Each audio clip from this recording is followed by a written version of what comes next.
EB Games. We take games seriously.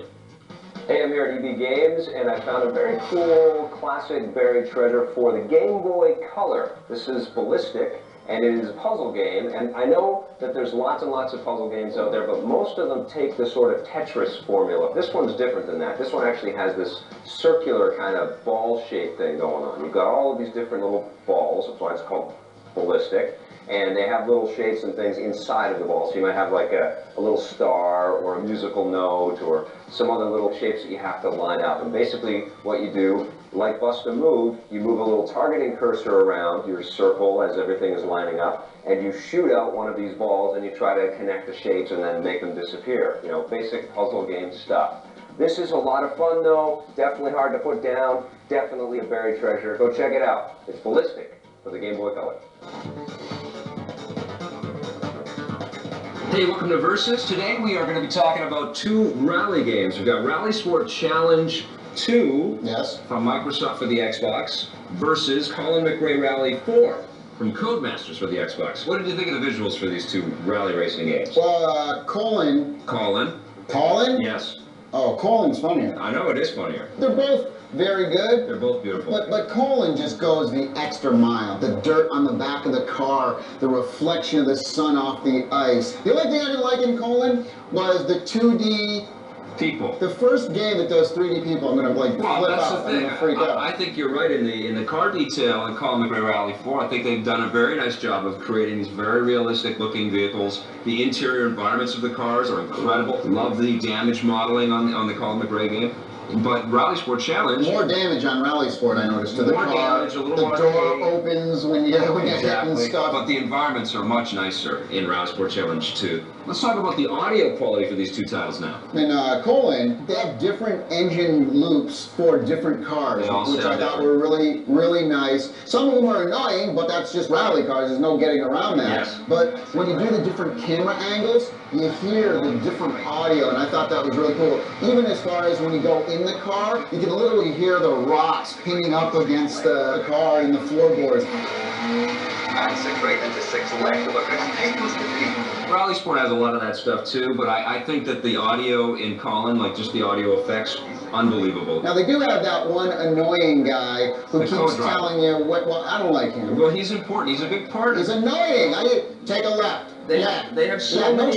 They have so many different, corners and bends and slippery roads and stuff they have to deal with. They need that guy. Yeah, they put the big arrow on though before you take a corner, so you know what kind of corner it's going to be. It's always freaky. But what I don't understand about these co-drivers, especially in Colin McRae 4, why doesn't he get really mad when you're bashing the hell out of your car? Yeah. Now, in terms of gameplay, this one's interesting. Well, how do you think they stack up against each other? To me, I preferred RalliSport, and I'll tell you why. Because it's more fun to play. And you can race with other people. Go figure.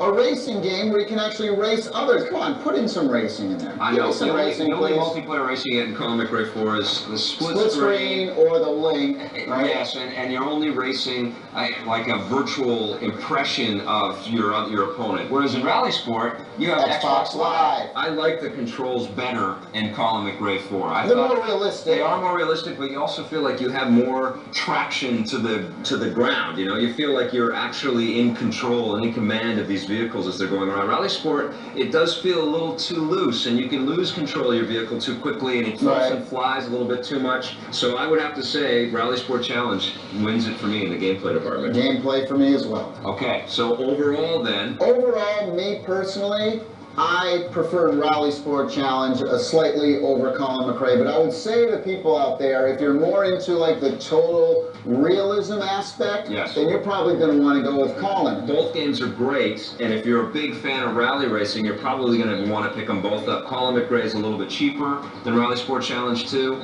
and it delivers a different experience, and they're both really good games, but if I had to pick one, RalliSport Challenge 2. All right, so what are you going to score RalliSport Challenge 2? I'm giving RalliSport an 8. 9.5 for me. I absolutely love this game. What are you going to give Colin McRae Rally 4? 7.5. 8.5 from me. This one was a little bit tougher than normal because both games are so good, but if we had to choose one, it would be RalliSport Challenge 2. Today on the show, we took a look at Dead Man's Hand for the Xbox. Tommy and I enjoyed the Wild West theme of this game, but the online play needed some serious work. On the PlayStation 2, we looked at Fight Night 2004. This game features amazing graphics and revolutionary controls, but once again, EA forgot to put in Xbox Live compatibility. For the GameCube, we reviewed WarioWare Mega Party games. This one had some very original gameplay featuring snippets of 200 different mini-games. I really enjoyed this one, but Tommy thought it was just annoying. In Versus, we looked at RalliSport Challenge 2 from Microsoft for the Xbox. This is an arcade-style rally racing game with beautiful visuals and terrific Xbox Live play. We looked at that one against Colin McRae Rally 4, also for the Xbox. This one was more of a simulation game featuring excellent graphics and realistic physics, but in the end, Tommy and I had more fun playing RalliSport Challenge 2. In hardware, we looked at HipGear's 2.4 GHz wireless controller for the Xbox. This is a great controller that feels just like the Controller S, but you still have to plug the communicator into the base if you want to talk in Xbox Live. On the Game Boy Advance, Tommy reviewed Pitfall: The Lost Expedition. But Tommy loved the cartoony visuals and the unlimited lives of this one. Well, I hope you guys had fun, and I hope you all enjoy WarioWare as much as Tommy did. I'm sure they will. See you next time.